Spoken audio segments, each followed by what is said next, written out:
Next, Open for Business, a panel that will explore the relationship between the private sector and cities.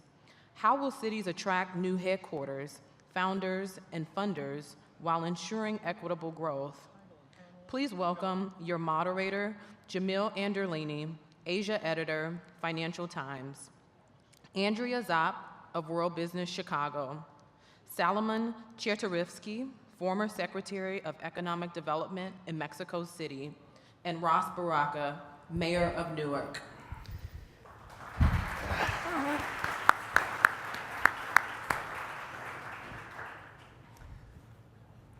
Hello, everybody. Welcome to our panel. We have an excellent lineup of speakers today, and a very interesting topic. So the top 20 cities in the world are home to 1/3 of all large companies, and nearly half of the combined revenue of large companies in the world, which is much higher than the 17% of global GDP that these cities generate. As we saw with the Amazon HQ2 competition, which Chicago and Newark were both finalists in, cities are very, very keen to attract large businesses and bring businesses to their cities. This is obviously a very good thing. However, there are also trade-offs and downsides, and we're going to talk about some of those on our panel today as well. First of all, I'd like to talk to Andrea and ask you, since we're in Chicago, what kind of businesses is Chicago hoping to attract, and how are you doing that? Great. So thank you. And so the simple answer to that is all kinds. We're really pretty open, big, small. But I say that because I think that makes sense, but also the other point is, one of the things about Chicago is that our economy is incredibly diverse. No one sector takes more than 40% of our GDP, and that we think that's a huge strength for us. So we have a strong financial services sector, we have a very strong tech and innovation sector, a strong food and growing food sector, a strong logistics and transportation sector. And so that helps us when we're trying to recruit, because there's already a base here for companies that are here. We're also really have a very growing innovation ecosystem. And as companies that have started on the coast, or people are thinking about the coast and realizing that it's super expensive, that growth is hard, and that we really have that talent base here for a whole host of reasons, that sector is growing really well. And because a lot of that sector supports the larger sectors, it's a great place for them to come and find businesses. So for us, we're really open, and we think we have a great environment, and also because we're so global, we're incredibly connected. Number one most connected airport in the United States, number 2 in the world. So we really have a great place for companies to come. And I think in today's kind of economy, it's really important to be that flexible. I saw an article recently dissing on Chicago, that happens with some regularity, on the idea that we don't have a one big thing. We're not New York, we don't have financial services, we're not LA, we don't have entertainment. To us, that's a strength, not a weakness. I'd like to actually ask the other two panelists whether you agree with this, whether specialization is a better thing, or diversification. What is from your perspectives, what do you think? Mayor Baraka? Well, I think you have to use your strengths of what you have. I mean, Newark, we eds and meds, have a huge transportation and logistics, second largest port in the nation, huge airport. The transportation infrastructure is huge, a growing tech economy. We focused a lot on leveraging our position in the tri-state area, one of the biggest markets in the world, but also having a kind of culturally diverse community. The transportation sector, getting in and out of there is incredible. And our relationship to the education community. So I think that depending on where you are, you have to use the strengths that you have to attract the businesses. And you'll be surprised to find out what business actually want, what they're attracted to, what they really need. People have this one thing in mind, or they want to make sure that they are close to transportation, or they want to make sure that they have access to a pipeline of workforce. But you'd be very surprised at some of the things that folks are looking for. Something simple as the kind of cultural activity, the diversity in the population, the access to, nightlife, all of those kind of specific things help in attracting businesses to your community.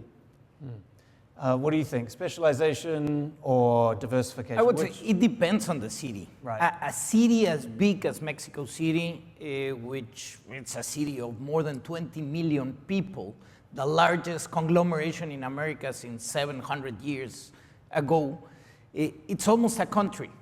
It's 17% of the Mexican economy. 4 times the size of my country. Well, it's New Zealand, no? Yeah.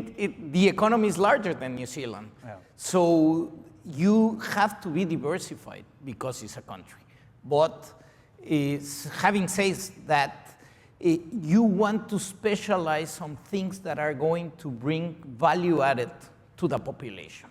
Which are those sectors that are going to bring the better for the people that live there? For example, pharmaceutical industry, technological companies are bringing science and advance and betterness, welfare to the community. When we were talking earlier, you were mentioning, and Mayor Baraka has just touched on it as well, you were talking about the extra things that make businesses want to come to a city. So maybe tell us a little bit about those in the context of Mexico City, and what you mean by that. It is very interesting because we sometimes believe that when you approach a company and you tell them you have to establish in Mexico City, they are only going to ask you for tax breaks. And that's not true.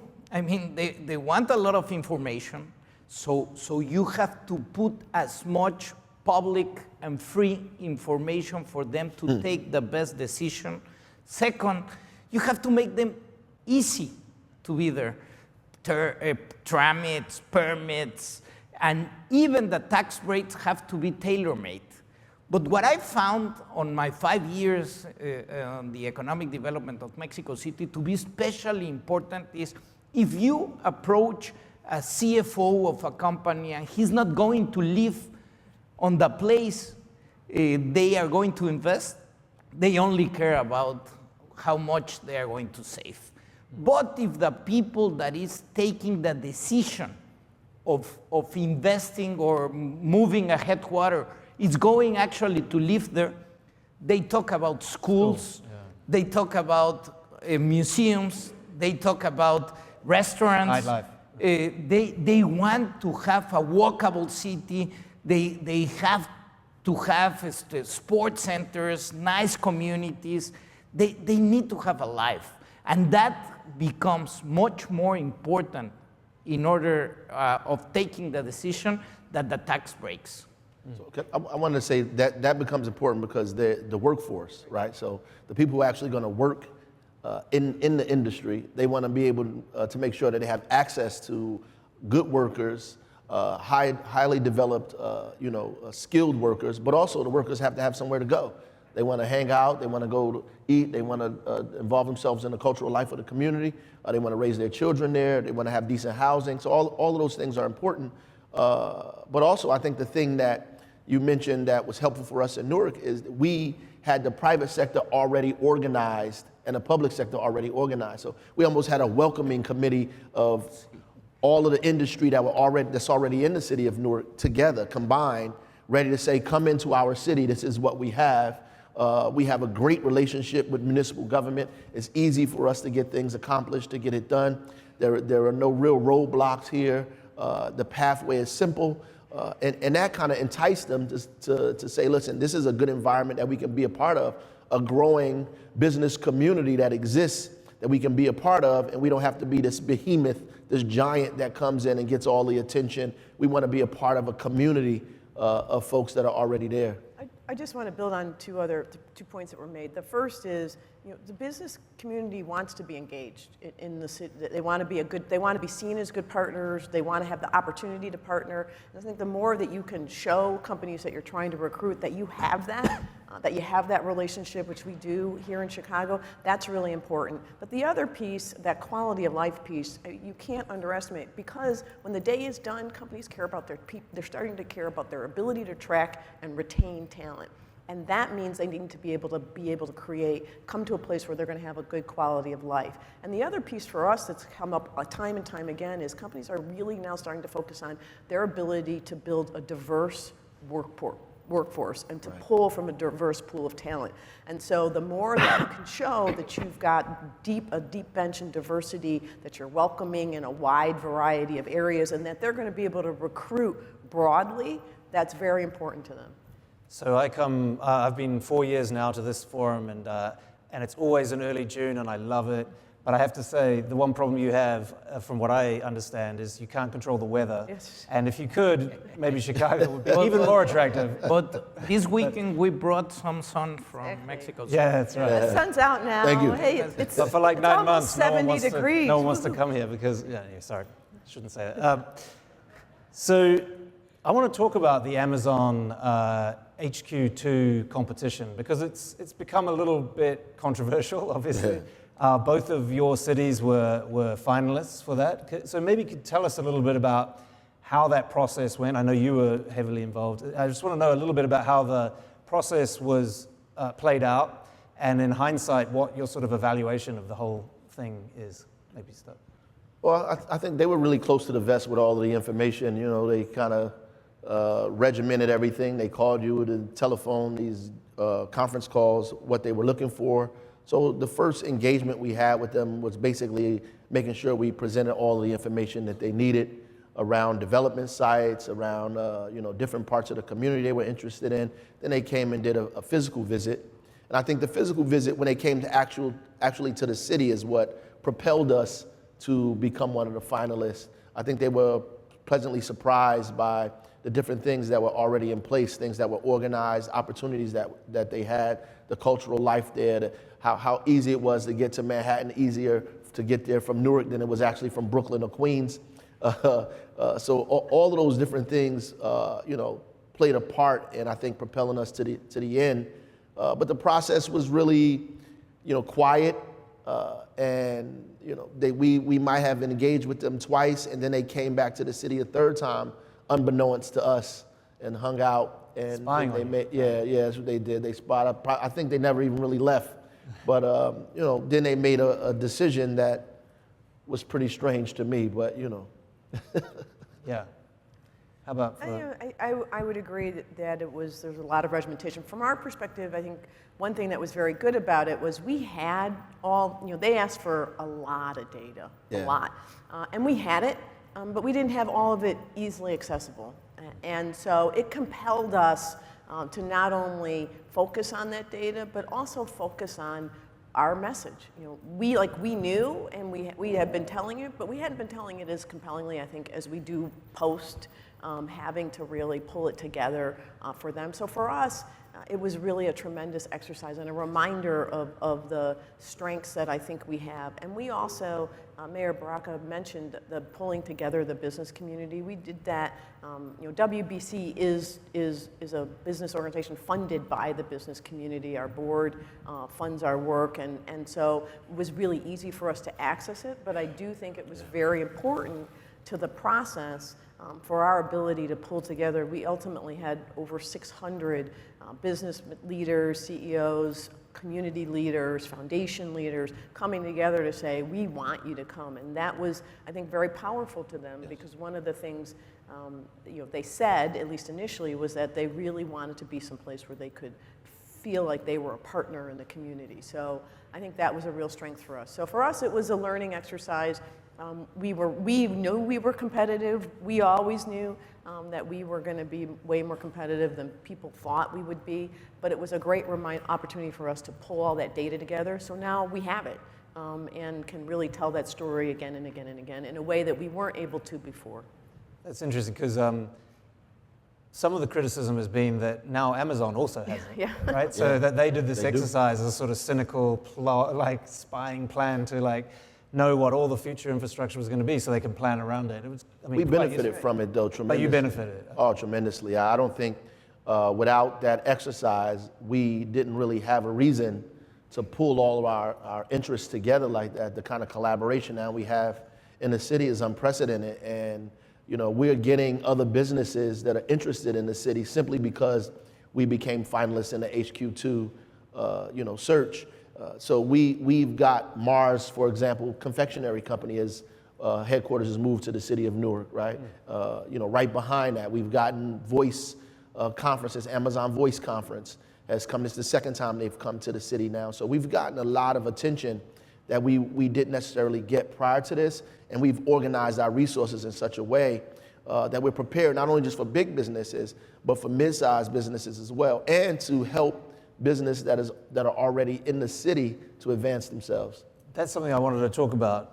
How important, it's all well and good to try and get Amazon to come and move its second headquarters, but what about fostering the sort of companies of tomorrow? What about building up companies, from the ground up? How do you do that, first of all, and how important is that? Maybe I'll start with. Jamil, that is very, very important, and it's more important when you have a very big young population. Mexico City, for example, has the average age of Mexico City is 30 years of age. So we have 50% of our population that are young people, and there are a lot of people that are entrepreneurs and they want to develop business. What you have to do is to create the ecosystem. You have to early detect potential on entrepreneur. You have to go to high schools to look, as you go to look for athletes, you have to go to look for entrepreneurs. And when you find them, you have to follow them along their career. Then the government has to put money. There are investments for all the entrepreneurial ecosystem that it's not going to be market oriented, because you have to risk and you have to put money in things that are going to develop a long time from there, and that it's not going to have a financial return, it's going to have a social return. You have to put money into that. You have to create the places and the communities. For example, a lot of young people want to live in neighbors like this one, the neighbor that we are. Right? You have to create and you have to put public investment into those places, high-speed internet, change the urban aspect of the place, and you have to create communities. After that, helping those businesses in all ways possible, facilitating them to grow, it's crucial. And I mean, we are already seeing our possible unicorns in Mexico City because we create the whole ecosystem. Well, I think that is incredibly important, and most people, organize themselves around Amazon because it was a quick fix, something that can happen that would affect your city over the next 10, 15 years. It's very important because, look, in America, there are maybe about 4 or 5 cities that are experiencing real growth, where all of the jobs, where all of the growth is happening in this country. People who are graduating from high school college at the top of their class are gravitating towards these cities. Most places are not adding jobs, to their economy. And so we have to focus heavily on trying to create business inside of the city where you are. And we do that by incubating businesses, by creating loans for companies, small businesses, or microloans, so they can expand the number of people that they actually hire, begin to create workforce training and development programs locally, and work on the pipeline of kids that are graduating high school, that are going to college, that come and stay in the city. So all of those things, we have something in Newark called Hire, Buy, Live, where we try to focus the corporations that are already there, the businesses there, to use their procurement dollars locally in the city, right, to advance smaller businesses so they can expand, to hire local folks that are coming out of college, to create workforce training and development programs so they can begin to hire those folks here and invest in the housing market and the economy to get their workers to actually live in the city and invest in the economy. And so we have a very insular and internal kind of process, a systemic process that focuses completely on how do you grow the businesses from within your community, and more importantly, how do you get people who graduate from the universities in your area to stay in that area and work in that area and build their families and advance the economy there. Now, one of the downsides, so my father was born and raised in San Francisco, and I've gone back to San Francisco my whole life. And the last time I was back there last October, I was just really disappointed in the city. It's not the city that I remember as a child. And so there are these, you would say that Silicon Valley is, one of the great successes of the American economy, but go live in San Francisco. You can't get a decent apartment. It's too expensive. There's like a crazy homelessness problem. There's all these things that actually many of the people who've grown up there or from there blame on the successes of attracting businesses. So I'm wondering, how do you deal with some of these things? And I know you've got some programs here in Chicago that are meant to sort of try and balance this out. How do you benefit as many people who already live here as possible? Well, I think you touched right on it, as did Mayor Baraka. The challenge is you want to grow the city, you want to recruit companies here, but you also, like our central business district near it is growing exponentially. But we also have communities and neighborhoods that have been grossly underinvested in for years. And we've got to figure out, if we don't figure out how to better connect some of that economic opportunity into those neighborhoods, how you support businesses from those neighborhoods, how you support individuals in those neighborhoods outside of the central business and getting access to the skills that they need, we're going to fail. And so we've been thinking about that. We have a number of things that we're doing. We have a procurement program similar to that we run actually out of World Business Chicago, similar to what Mayor Baraka said, to connect large institutions and companies with smaller businesses. But one of the main things we've done is something called the Neighborhood Opportunity Fund, which was passed by ordinance in 2016. And it's a fund that really literally directly ties downtown development, central business development to the neighborhoods. And it does it by those large developments that when they want to increase their density, they have to pay for it. And that's always been the case. But now what we do is, we increase the price a little bit, and then we take 85% of that money, put it in a fund that goes to grants to locally based businesses to expand their business, to create another site, to renovate your existing site, to open up a new space. And so literally tying that growth, that economic growth that's happening downtown into the neighborhoods. And the nice thing about it is that it goes as long as the central business district grows, we can then push that into the neighborhoods. And we can do small $250,000 grants to smaller businesses, but we can also do bigger developments. And the city just made, about a month or so ago, a couple of major multi-million-dollar investments into a couple of large developments. So you can do both. And again, I think that's just one example, but I think you have to be thoughtful about that across a number of levels, because if you do not, what happens is you have a continuing growing underclass, and then that, to your point, you have homelessness. We have violence. Our violence issue is directly tied to multiple years of underinvestment, both in the communities, but also in our school system. Right. And so we've done a lot to fix those things, but it's going to take time, and you have to pay attention to it. And if I can throw it to the table, and governments are important. We for many years, we tried to leave governments as small as possible. And then when the system and the markets went so unequal, who redistributes? And I know this word, it's even hard to say it here in the States, but socialism.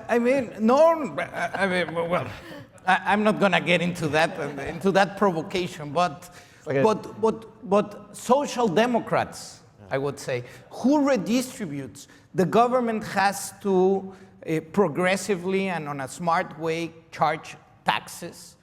And with those taxes, you have to give services. You have to put a good health sector for everyone. You have to put a good education sector for everyone. You have to create and to really invest on public transportation. The best cities on the world are not the cities in which everyone has a car, not even a Tesla. Those are the cities in which everyone uses public transportation. Right. And for doing that, there's only government investment that can be put there, redistributing the possibilities. And I'm gonna put another social democrat part into it, and talking about California and San Francisco in particular. You have to talk about minimum wage. I mean, if you want to create better conditions in a city, in a county, in a state, you have to put the tools and the instrument that the government has to really create communities. And to create communities, no one can be left outside. And for that, you need to redistribute. I would agree with that. I think we are far off in terms of the transportation side of it here. You know, public transportation in this place is expensive and you know, huge. You know, it's inefficient. We have a long way to go there. But ultimately, I mean, part of the issue is housing, right? Housing and access to wealth and capital. At the end of the day, we have inclusionary zoning ordinances in Newark that forces developers, when they develop in the city, if they get a tax abatement, if they get subsidy from the city, because we do provide subsidy, not just for the people, we provide subsidy for big business. So we provide them subsidy, same subsidy HQ2 wanted, right? When they get subsidy, we tell them that you have to have this amount of units in your development that's affordable, or you have to pay into a fund, which is an affordable development fund, which allows us to do development in other parts of the city, to lower the rents, to make sure we stabilize the economy. We have programs where we move people into home ownership, affordable home ownership, so they're able to buy and own their own property, own their own homes. I think that's the number one push against gentrification is ownership. So own your own home. We're trying to develop cooperatives where people collectively go into business together. Right? Sounds like socialism to me. And collectively, Baraka. well, I mean, the First biggest socialist socialism mayor of is America. public education, but go into business and home ownership and housing together. We creating all kind of opportunities, for folks to benefit from the economy that's growing. We actually have an equitable growth commission that we put together. The university community, local activists, public officials, private sector folks that get together and are very thoughtful about these issues, how to make sure that the growth in Newark is equitable, that everybody can benefit from it in some way, whether it's housing, procurement strategies, opportunities to raise the minimum wage or give people access to more dollars. And that's, you have to do that if you want to see growth in your community even. I know they really want you to go to Q&A, but I just want to say it's not, I know you were kidding, but it's not socialism. Right. First of all, you have to recognize that we've had years of barriers, legal barriers put in place of communities, poor people of color, that prevented them from accessing economic opportunity, whether it was redlining that prevented them, when they had opportunity for middle class opportunities, buying homes that have been the incredible wealth factor for most of America, whether it has been access to GI loans that African Americans couldn't get to go to college. So we have to recognize that happened. He's not talking about socialism, he's talking about breaking down barriers to provide access to fair access to economic opportunity, so that individuals who have had barriers placed in their way, legal barriers placed in their way for many, many years, can now get into the path so that they can become contributing members of the community, which is good for the city. So I really, people like to label it socialism because that's a really bad word. It's absolutely. It's only a bad word in America. Yeah. Right, That's why I'm that's right, joking I about understand. it, because But it's not a bad word where I come from. but when you say it, people. Well, Social Security report it. isn't. But it's not at all. It is really about really truly focusing on how we create economic growth at all levels, just not those who already have the ability to get there, but those who need that door opened a little differently, or the skills or whatever it is that has been denied them by our policies and practices. And we have to be very honest about that, and that's why we have to change it. Great, thank you. Sorry. No, that's brilliant, perfect. It's a perfect segue. I'm really sensitive on this topic. No, it's good. And now is a great moment for us to do Q&A. got about 6 or 7 minutes. There's a person with their hand up back there. Could we get a microphone to them, please? Good morning. My name is Leah Misbakde. I am a co-founder of World Bicycle Relief, and I'm intrigued by your conversation about public transportation and developing quality global cities. And I'm very curious about this archaic perception of, well, I think it's archaic, but perception of the government leading alone on public transportation and why we aren't thinking more deeply about public-private partnerships in that area. That's the only way it can happen. That's really the only way it can happen here. You know, I don't think we have enough, I mean, at least locally, we don't have enough resources to be able to do the things that we need to do in terms of investment in the infrastructure of transportation on our own. We absolutely need private investment in that, so there has to be a public-private opportunity to make that happen anyway. And we're so far behind than the rest of the world. We're light years behind everybody else in terms of quick transportation, efficient transportation, cheap transportation. We're so far behind everyone else. We need a lot of investment to catch up. I would agree that public-private investment it's a good desire and it's okay. And in Mexico City, we have done those for BTR systems. But at the end, when, for example, the subway in Mexico City moves 5.5 million people a day, it has to be the government who instruments and put together all the pieces of the system. You can have private investment, of course, and it's wanted. But at the end, you have to have the regulation and the formality in order to work. Today, with the new economy, you have other systems, and you have the scooters, and you have a lot of things happening in the cities, and we don't even know how are we going to regulate those things. Right. We were the first city in Latin America to regulate Uber, for example. And it was very hard, and it complicates the relationships that you already do. But you need the government to put his authority part there in order to try to develop the whole transportation community, which is going to get more complex every day with the new models. Another question? There's one in the middle there.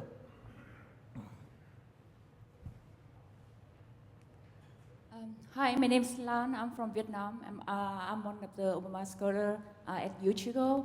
I'm so interested to hear about your experience, the Amazon headquarters competition, and you guys talk about it as a tremendous experience for you to pull everything together, to sit down and then to see if you have any any offerings to the large companies. So my question is, like, after this experience, do you elaborate it into a more like long-term or frequent exercise for you, not to only attract large company or also smaller business? Yes. Yeah. Yes, exactly. Yes. Next question. What he said. Yes. So, good, okay. Next question, yeah. There's one here. Just here, sorry, behind the pole, the woman, yeah. Yeah. Thank you. I was hidden behind a pole. Catherine Sheehy from UL, thanks for this discussion. I appreciated the conversation about how business as a partner can contribute to what you're looking to achieve. And you talked a lot about how the process of trying to encourage business to come into your cities has given you an opportunity to kind of understand some of the attributes of your cities that were hidden to you, even some of the things that you're very proud of that helped you win additional business. What are some of the ways that you are using policy, regulation, other incentives, or just encouraging business to do the right thing, to bring the right businesses to your communities, to contribute to the objectives that you're trying to achieve? So I think that is one of the reasons that we did well, and even why the opportunity zone thing that is being talked about now, we're also scoring high there because we already have a social kind of impact infrastructure in place, whether you're talking about around housing, inclusionary zoning, as I mentioned earlier, opportunities for home ownership, opportunities for small businesses to grow, to manage, create funds for those businesses, community development funds that they have to pay into to help engage the rest of the neighborhood. Like, you can't just develop downtown, you also have to help be a part of the development of the rest of the city. You can't just isolate yourself and be interested in one part of the town. You have to develop all of the city and be a part of that. And we have these instruments and tools already in place, and we're developing them even more, so when companies come, that they know that they're part of a strategy that also has social impact, that also has community impact in it, that they're not just coming into a place to get benefits from us, and there's no community benefit agreements set in place. They know that it's already happening. They don't have to make a deal with you. There's no one-off deals where we have to sit down. They know that there's boilerplates already in place. If you want this, you have to give that. If you want this, you have to give that. It's already established. If you put the right incentives, you can get the goals that you want. For example, if a new business is established and you give a tax break on the payroll tax, if they hire people from around that neighborhood, you can incentive not the usage of transportation, but of walkability, and you can incentive that neighborhood. Right. And if I can, Jamil, because we are finishing, and probably my last chance to speak, and cities are important, and the networks between cities are really important. Thanks to the Chicago Council, to the World Business Chicago, Mexico City and Chicago signed a memorandum of economic understanding. And when there is tension between two countries, as we are living today because of tariffs proposed by President Trump, cities have to come together and make a unite front because they know what is good for the economy and for the communities. There was this book, If Mayors Would Run the World, Things Would Be Different. I would say that to President Trump. There's a very nice moment to end on. We're out of time. Thank you so much to my fantastic panel. Thank you very much, and thank you to all of you. Thank you very much.